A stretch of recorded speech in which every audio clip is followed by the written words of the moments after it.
Justin Milliken here, finished third. Man, this car, you hadn't been real good, you hadn't been taught the speed charts, but you know you race down all the time. Practice don't play a whole lot, you know. It come race time and you almost pulled it off here. Yeah, man, we were actually top of the chart on Thursday, and I felt really good, and we got off Friday, and I really don't know, maybe it was some bad calls I made, and we, to be honest with you, we changed 3 springs and a shock before qualifying, and we only out-qualified about 4 cars, so I was pretty embarrassed, man, and for the effort for us to come together and get a game plan last night at the hotel and get a game plan this morning right out there on pit road, it just speaks volumes for our team, man. We don't never give up. We just kept on digging. When I wanted to quit, I was ready to load the thing up in the trailer yesterday, and they said, "There ain't none of us quitters. We ain't gonna let you quit either." So, yeah. Man, I just want to thank everybody that has helped us. I couldn't do it without all my sponsors. And I want to thank Banks Racing Engines. It was that Chevrolet was running hard against them big Fords. It was all she could do, but she was doing pretty good. If that last caution hadn't come out, I felt like we'd be sitting right over there in victory lane, spraying some cold beer. And how much? Well, you race down here quite a bit, you know, all the time it's on track. How much has experience come into play here? Because this is the weirdest race that we have all year of late model stocks. It's the weirdest of all, but you have to play a game with it, and you play it pretty good. Well, it really is. It's so much different because on a Saturday night show, man, you run 35 qualifying laps. There's none of this backing off, and it's such a different race. That's why sometimes it's tough for us to get adjusted. We're used to running as hard as we can for as long as we can, and to get adjusted to this style of race, I mean, it's almost like a restrictor plate race and a chess game all at the same time. I think Frankie said it best on race 22 the other week. It is a thinking man's game at this racetrack, and I think we outthought a lot of them, just didn't out horsepower some of them. Here, B.J. Mackey here at Myrtle Beach, and finished second. Most people be happy, but I know B.J. Mackey, that pretty much pisses y'all finish second, don't it? Yeah, it pisses y'all anytime finish second. But, yeah. You know, I mean, we rode the whole race, saved tires, and we did everything we could setup-wise to have tires left on at the end of the race, and we did a good job at it. And you know, we thought we had our run to the checkers, and they threw a caution with 4 laps to go on us.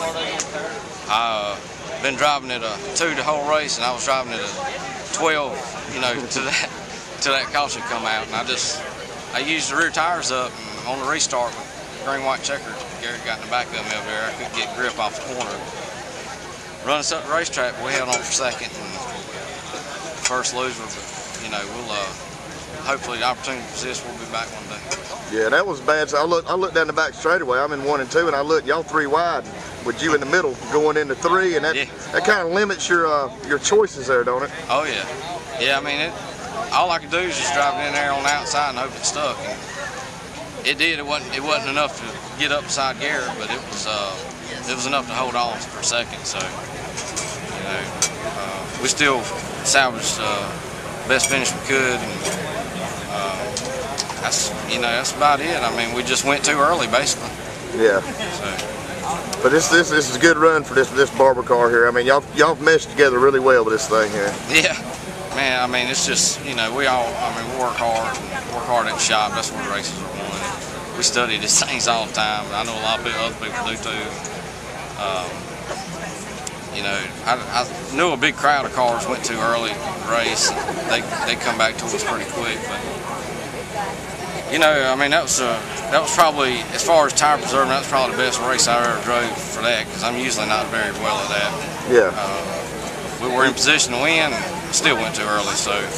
Do you think that was a lot of them wanted to ride behind Frank? You know, it looked ridiculous to me. I got y'all, about 7 of y'all out there, and then they're riding behind Frank, and it was just a mess back there. Was that the game plan, to just get away from the mess and ride that first half? Because, I mean, you get 4 tires halfway anyway.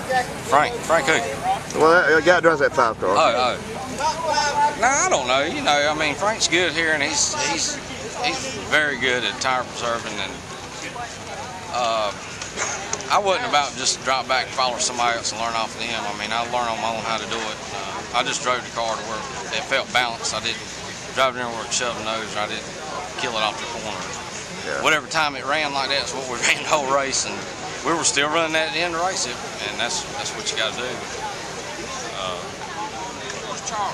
That's just Myrtle Beach. Motor Speed Zone for you.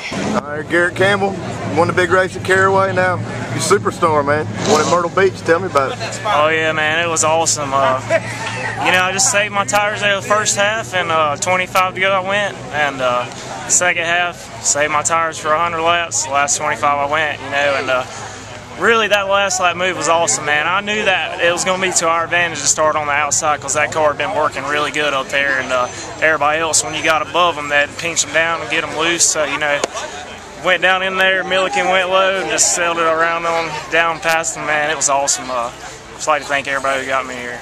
Yeah, and it's got to be cool, man. BJ is one of the best there is, and jump on the outside and beat him. You know, y'all have worked together in the past. It's got to be cool just to beat him in one of the biggest races there is. Oh yeah, it's good to beat everybody here. You know, it's the best of the best.